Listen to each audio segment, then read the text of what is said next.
سارے دنیا کے مولوی اکٹھے کر لیں، بس بونے ہیں سر. غصہ بھی اسی لیے آتا ہے کہ ہاتھ میں انہوں نے قرآن رکھا ہوا ہے. دوسرا غصہ تو اس بات کا آتا ہے کہ اس کو پروفیشن بنا دیا ہوا. علماء کرام کو برا بھلا کہنے کی بجائے اپنے گریبانوں میں جھانکیے. آپ خود کیوں نہیں پڑھتے دین کو؟ آپ نے ڈاکٹری پڑھی، آپ نے انجینئرنگ پڑھی، آپ نے MBA کیا، آپ نے کمپیوٹر سائنس کے اندر MSc کیا، آپ کیوں نہیں پڑھتے؟ آپ نے یہ مولوی پروفیشن کریٹ کیوں کیا ہے؟ اسلام میں کوئی مولوی پروفیشن نہیں ہے.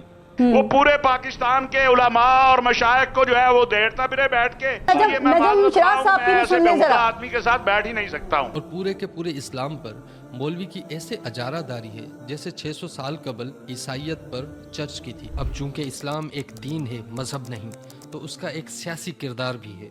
اور بر صغیر میں جیسا کہ اسلام کے نمائندے مولوی حضرات ہیں، تو اس لیے وہ اس خطے میں ہونے والی ہر سیاسی تبدیلی یا جدوجہد کا حصہ رہے، پھر چاہے وہ عبدالی کے ہندوستان پر حملے ہوں یا 1857 کی جنگ آزادی کی تحریک خلافت ہو یا تحریک آزادی یا احمدیوں کو غیر مسلم قرار دینے کی تحریک نظام مصطفیٰ ہو یا افغان جہاد، امریکہ کے نام نہاد دہشت گردی کی عالمی جنگ کی مزاحمت ہو یا لال مسجد، آپ کو ہر جگہ مولوی ہی نظر آئے گا اسلام کی اپنی اپنی تشریح کے ساتھ.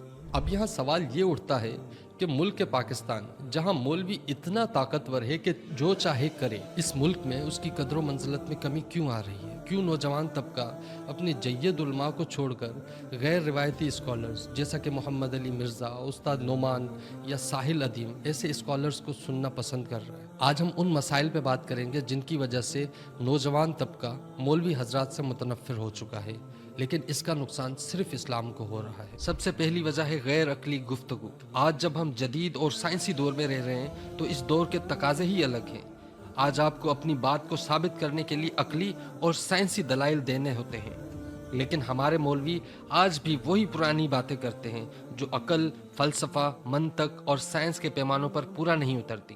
آج بھی ہمارا مولوی یہ بتا رہا ہے کہ پیر صاحب جب ایک خاص ورد کرتے تھے تو ان کی چارپائی ہوا میں اڑ جاتی تھی. شوق اور محبت کے غلبے سے پڑھتے تھے. کبھی کبھار ایسا ہوتا تھا کہ چارپائی جس پر بیٹھے ہوتے تھے محترم حاجی عبد الرحمن صاحب رحمۃ اللہ علیہ جو آپ کے والد گرامی ہیں، وہ ہوا میں اڑنے لگ جاتی تھی.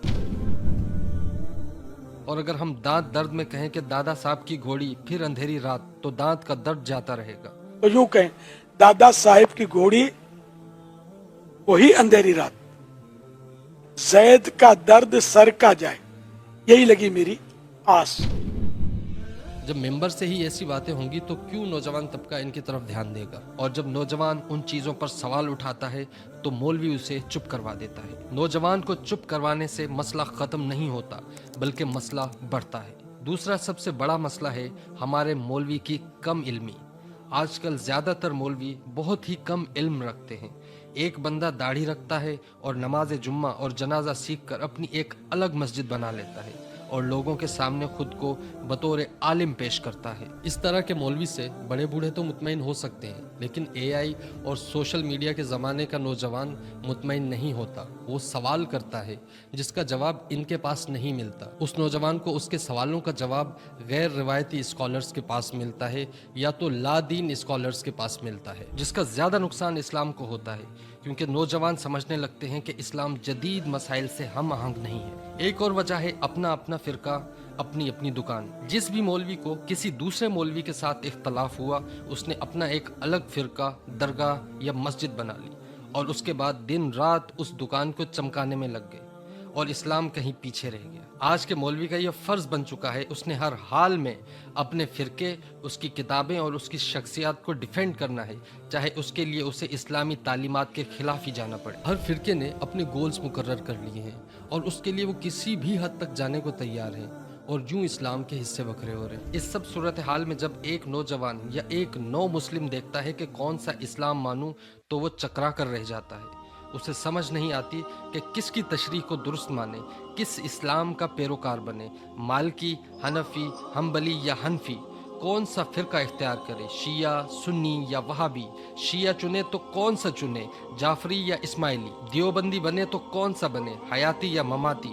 بریلوی بنے تو کون سا بنے، TLP گروپ کا یا طاہر القادری گروپ کا.